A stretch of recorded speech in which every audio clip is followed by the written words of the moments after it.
Hi, and welcome to Retirement with Jim. So today we're going to talk about 17 places that boomers won't live.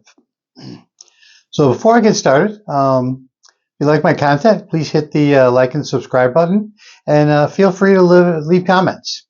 Let me know where you live or you want to live. Okay, let's get started.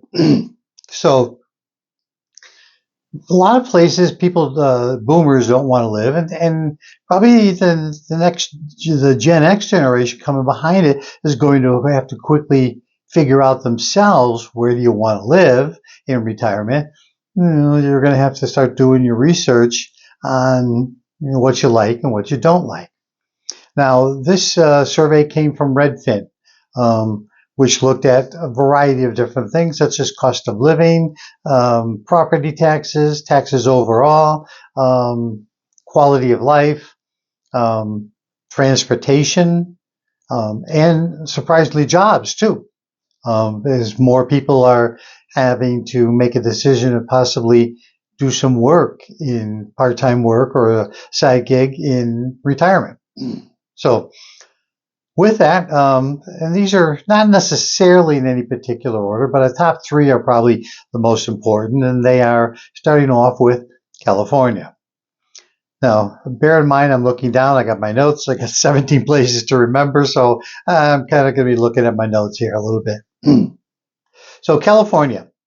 Well, the high taxes, the property taxes, um, the what has now become the state of, quite a bit of crime, environmental issues such as the earthquakes, and certainly more importantly, the wildfires that are occurring, have been occurring the last, few years with much more frequency, have made California not as desirable.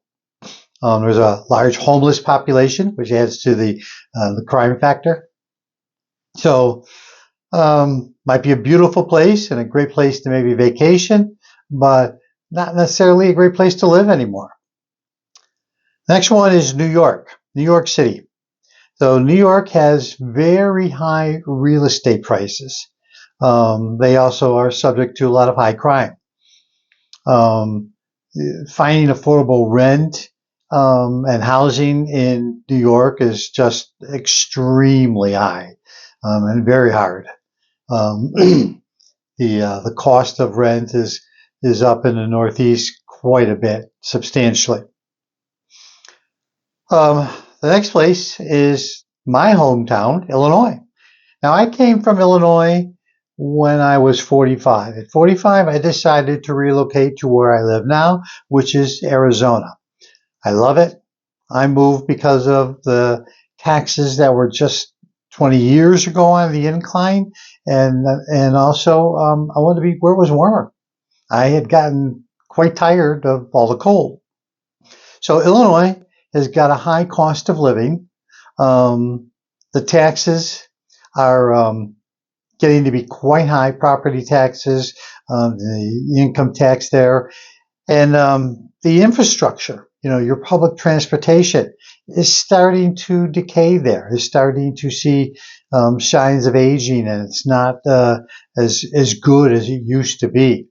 So Illinois, in the top three. So California, New York, Illinois. Next up is Connecticut. Now, Connecticut, it's a great place to vacation. Beautiful state. But people are finding that its cost of living there is way too high, and they can't afford it. So another place that they're bypassing.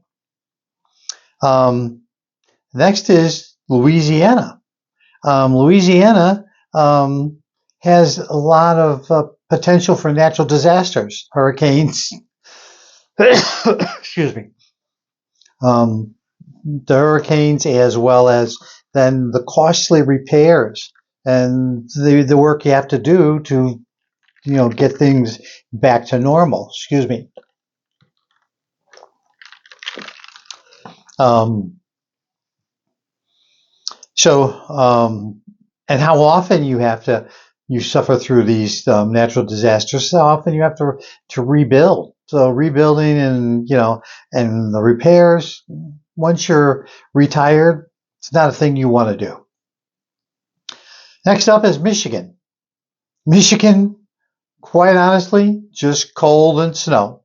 People are leaving Michigan because it's just too cold, and how often you have to do snow removal and in winter just make it a place that's not so sustainable. And at your age when you retire, especially in your senior years, you need a warmer climate to stay healthier.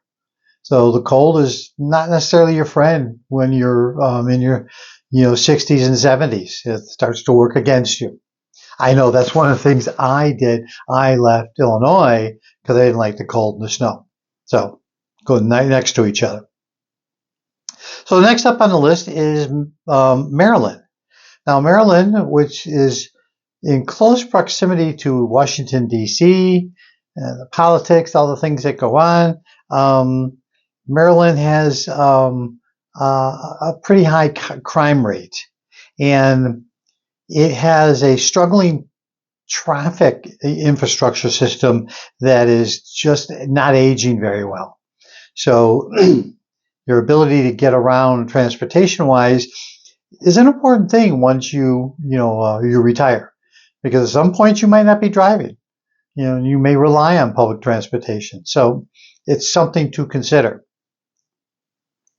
Next up is also on the East Coast, Massachusetts. Massachusetts, the cost of living is really quite high there, and that becomes prohibitive, along with property and real estate taxes. The cost of rent for instance, in Boston, quite high. Beautiful place, lots of things to do in that area, but finding something affordable is quickly in the last few years has gone completely sky high and out of reach. Next up is Rhode Island, a state I don't really know a whole lot about on the East Coast, but they have a lot of high taxes and the cost of living is quite high. And it's not a very populous state, so if you wanted to have a job or something to do in your retirement, that might be a greater challenge because there's not as many jobs in an area that is not very highly populated. Now, next up on the list is an enjoyable one, but it's, I think, a vacation destination, and that is Hawaii. Hawaii has long been known as a vacation destination, but a high cost of living, high cost of real estate, and let's face it, it's an island. Everything is, shipped in there. Other than pineapples, you are in sunshine. You are not going to have anything that is going to be affordable. They are quite often the highest place in the country that you pay for gas, because like everything else, and gas has to be shipped in. So, and of course, there's volcanoes and earthquakes that they suffer from. So the weather has, become a little bit more of an issue to think about. Although it has lovely, weather year round as a tropical paradise, they do get a lot of rain. But beautiful place, but not very affordable. Next up is New Jersey. New Jersey, its cost of living is extremely high.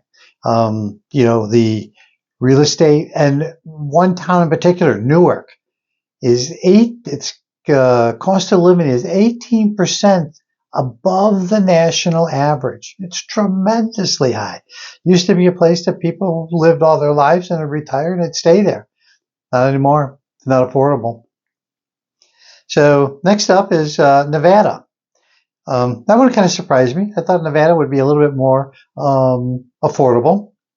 So Nevada has housing, which is quite high, quite expensive, even though they are, they've got Vegas there. If you're looking for a job or something you want to do, other than working in Vegas or in the Reno, in the hospitality industry, casinos, finding a job might be kind of difficult. So before I go any further, let me know in the comments, where are you living, or where do you want to retire to? It would be kind of good to know, kind of take a survey of what people are thinking. Like I said, I moved from Illinois to Arizona, and I love it. Love the warm weather, even the hot summers, a lot easier to deal with than the cold. Let me know where you live. Next up is West Virginia.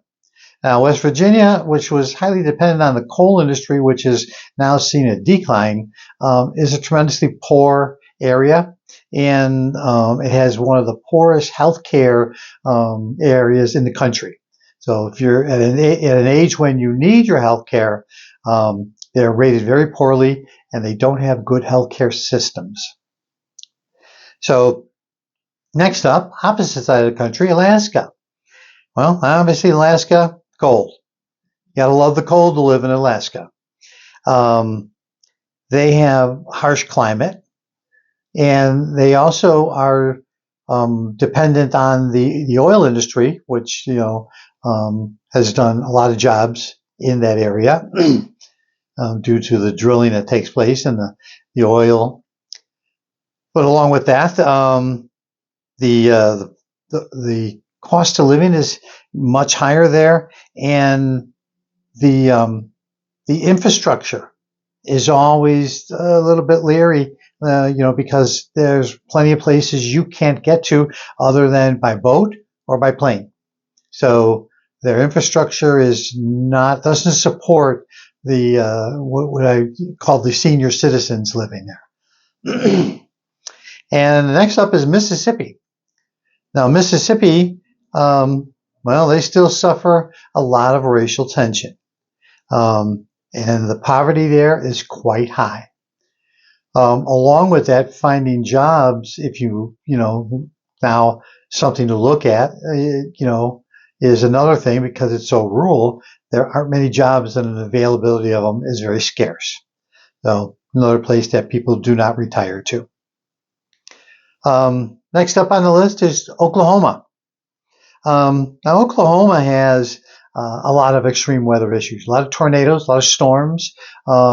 So they are prone through that kind of weather, and then of course the rebuilding process and the repairs that come with those kind of damaging storms.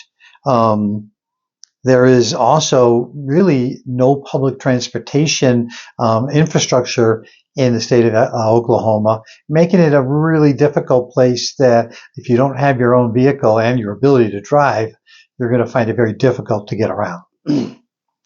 And the last one on the list, number 17, is Kentucky.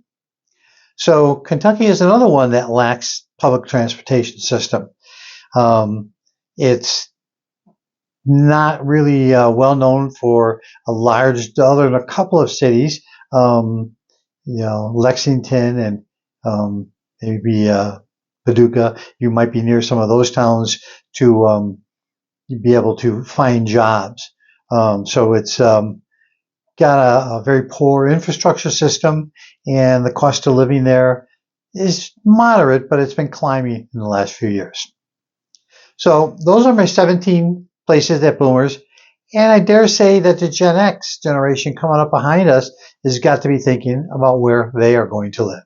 They may agree with a lot of these choices, and they may disagree, but let me know if I've left some destinations off that you feel deserve to be on the list. Let me know in the comments below. So with that, I'm going to tell you thanks, have a great day, and I will see you in the next one.